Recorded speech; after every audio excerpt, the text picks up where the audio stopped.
안녕하세요. 부동산 해결사 솔로몬입니다.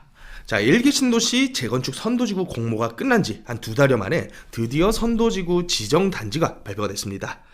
선도지구 공모에 신청한 단지가 총 99군데 정말 많았는데요. 가구 수로는 15만 3천여 가구가 신청을 했었고요. 이번에는 그 중에서 3만 6천여 가구를 먼저 선도지구로 지정을 했습니다. 대부분 동의율은 만점에 가까웠기 때문에 추가 공공기여에 긍정적인 응답을 한 단지들에서 선정지가 나왔다고 볼 수가 있겠고요. 그래서 오늘은 이 선정 지역들 중에서 분당을 위주로 좀 자세하게 들여다보면서 예상되는 분담금 수준까지 한번 계산을 해보도록 하겠습니다. 일단 공문부터 보고 출발을 할게요.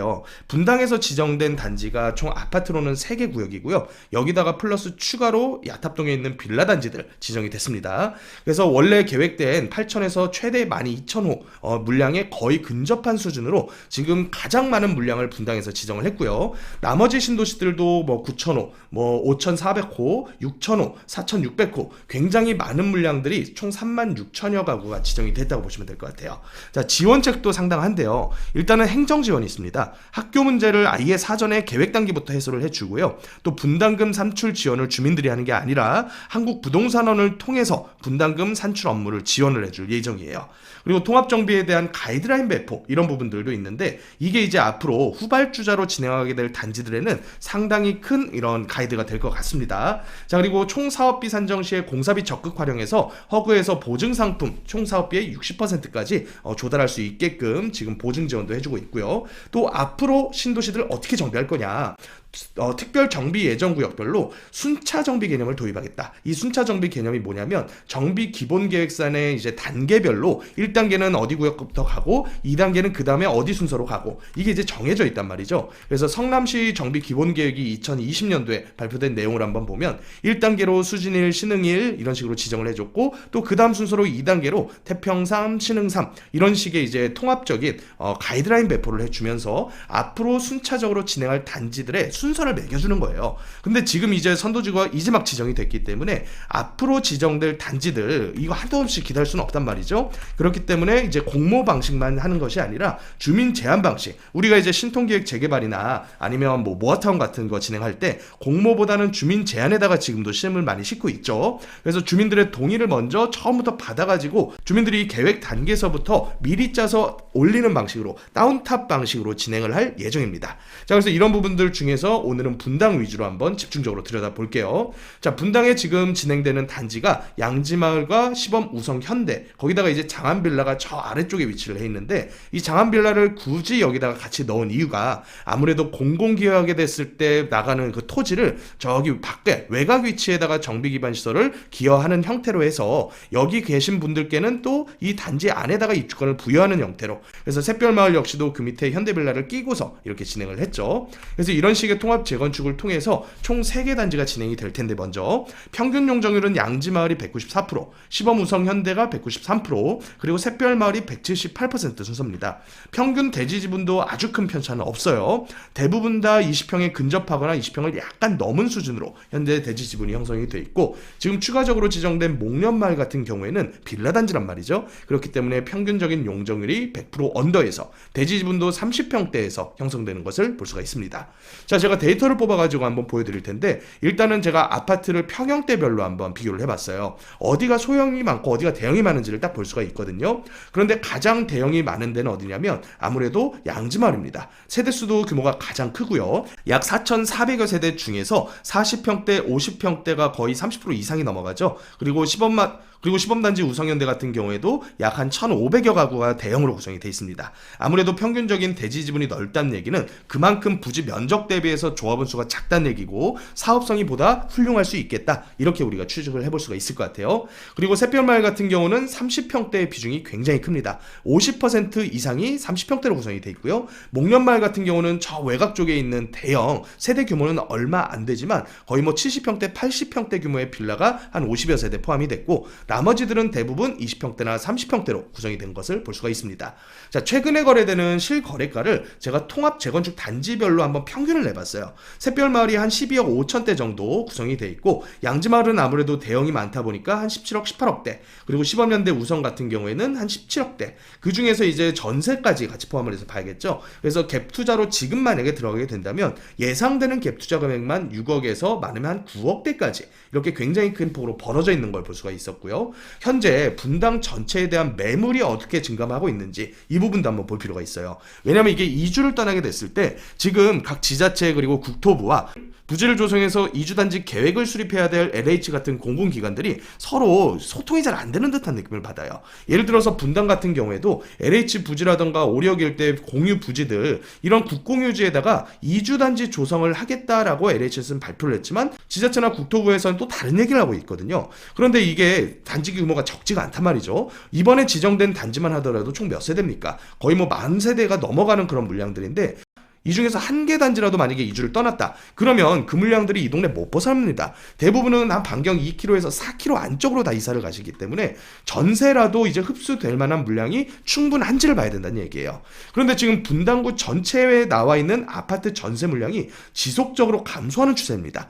최근 들어오면서부터 약간은 높아졌지만 서울 같은 경우는 오히려 이거보다 더 튀었거든요. 그리고 매매 같은 경우에도 매매 물량이 이만큼 적게 나와 있는 데가 지자체 중에서 거의 드물 거예요. 대부분은 최근 들어서 매매 물량이 이렇게 올라가고 있는 그런 추세인데, 분당 같은 경우는 선도지구 지정에 대한 기대감 때문에 여태까지 매물이 쭉 감소하는 추세가 거의 몇 달째 이어지고 있거든요. 그래서 이런 부분들을 감안했을 때 이거 이주 계획 잘 짜야 된다. 이주 계획이 틀어져 가지고 이거 완전히 뭐 전세가 폭등하고 매매 시장도 들끓게 만들면 이거 재건축이 기대했던 거와 완전히 다른 효과를 낼 수도 있다, 이런 생각이 들더라고요. 그래서 매물 증감 부분 앞으로 재건축 진행되면서 어떻게 변화할지를 우리가 주기적으로 모니터링을 좀 해봐야겠어요.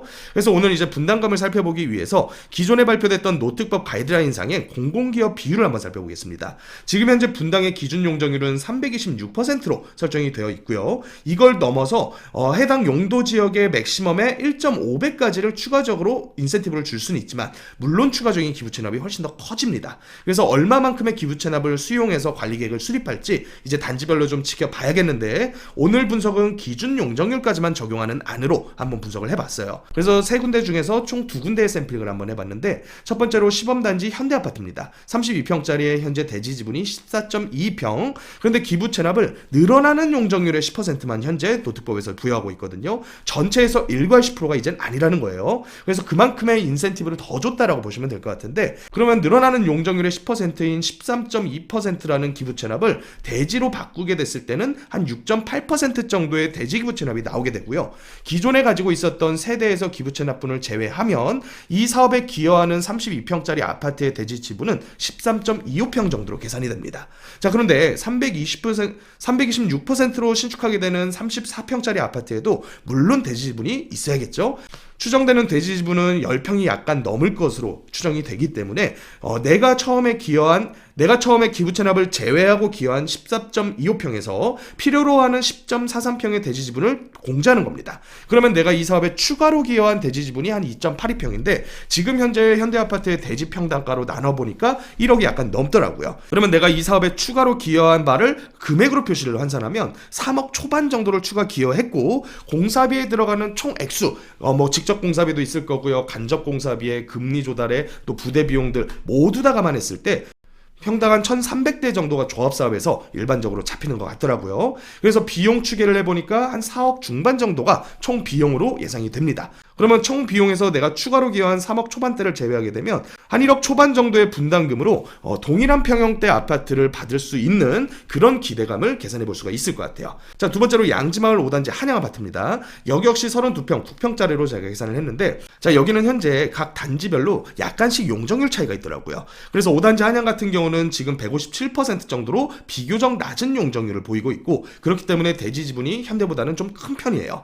그래서 동일하게 기부 체납을 공제하고 전체 기부 체납을 제외한 대지에서 필요로 하는 신축 아파트의 대지 지분을 공제하니까 내가 추가 기여한 대지 지분이 5.2평이 나왔습니다. 그래서 현대 아파트보다는 약간 높은 수치죠. 그런데 여기는 가격대가 현대보다 약간 저렴하기 때문에 대지 평당가를 곱하게 되면 한 4억 6천 정도가 내가 추가로 기여한 바가 될 거고, 동일한 공사비와 부대 비용 감안했을 때 여기 같은 경우는 분담금 예상치가 없거나 아니면 약간의 청산금을 돌려받거나 이런 정도의 시나리오가 계산이 되더라고요. 자, 그런데 이런 부분들은 워낙에 먼 미래에 대한 일이기 상태이기 때문에 언제든지 바뀔 수가 있다는 점 명심하시고 볼 필요가 있겠고요. 또 용적률을 어느 정도까지 적용받아서 관리 계획을 수립할지가 지금 안 나와 있는 상태이기 때문에 적용받는 용적률이 늘어나게 됐을 때도 또 시나리오를 별도로 봐야겠죠. 거기다가 지어진 이후의 아파트 가격이 굉장히 중요할 것 같아요. 지어진 이후의 아파트 값이 만약에 동판교 수준을 넘어가게 된다. 동판교를 한참 뛰어넘어서 강남권 가격으로 가게 된다. 그런 시나리오도 예상해 볼 수가 있거든요. 만약에 그렇게 가게 됐을 때는 분담금을 더 내는 한이 있더라도 무조건 끝까지 가지고 가는 게 유리하겠죠. 자, 그래서 참 셈법이 복잡한 재건축이 될 것 같다. 이런 생각이 들더라고요. 자, 그래서 정리를 한번 해보면 일반적인 도정법에 근거한 재건축보다는 굉장히 기부 체납이 완화됐다는 느낌을 받았어요. 자, 그리고 최근에 뭐 동의율이라던가 노후도라던가 여러 가지 요건들이 정비 사업을 진행하기 용이하게 계속 만들어주고 있거든요. 그 이유는 다들 아실 겁니다. 워낙에 신축 공급이 없기 때문에 지금 신축 품귀 현상이 서울 수도권 위주로 장난이 아닌 상태예요. 그래서 그런 부분들 감안했을 때 앞으로 기부 체납은 줄이고 인센티브는 늘리는 형태의 정책을 1기 신도시가 끝나는 날까지 계속해서 쓰지 않을까 하는 생각이 좀 들어요. 거기다가 지금 경기가 너무 안 좋고 원가 상승 부분이 지대하기 때문에 이런 식의 인센티브를 계속 늘리지 않으면 예상되는 공급 물량 절대 뽑을 수 없다는 거 정부도 아마 알고 있을 겁니다. 특히나 지금 제가 굉장히 우려스러운 부분이 뭐냐면 이주대책 부분에서 자꾸 잡음이 나온다는 거예요. 그런데 이주대책 없이는 4, 5천 세대급의 통합재건축 입주권 물량들 이주하는 순간부터는 분당구 전세가 박살입니다. 완전히 전세 폭등 현상과 전세 품귀 현상 지속될 거예요. 그 상황이 주변 지역에 미칠 파급력 이런 부분들을 면밀히 모니터링을 해야 될 것으로 봅니다. 그래서 어찌됐든지 1기 신도시 재건축에 나가만 특혜를 줄 수는 없다고 봐요. 앞으로 정비 사업을 지원하는 인센티브 대책 그리고 기부 체납을 줄이는 정책들 계속해서 나올 거라고 봅니다. 그래서 이런 투자 전략들에 대한 상세한 강의 주말에 마련이 되어 있으니까 미리 예약 전화 주셔서 저와 함께 훌륭한 투자 만들어 나가셨으면 좋겠습니다. 자, 지금까지 부동산 해결사 솔로몬이었습니다.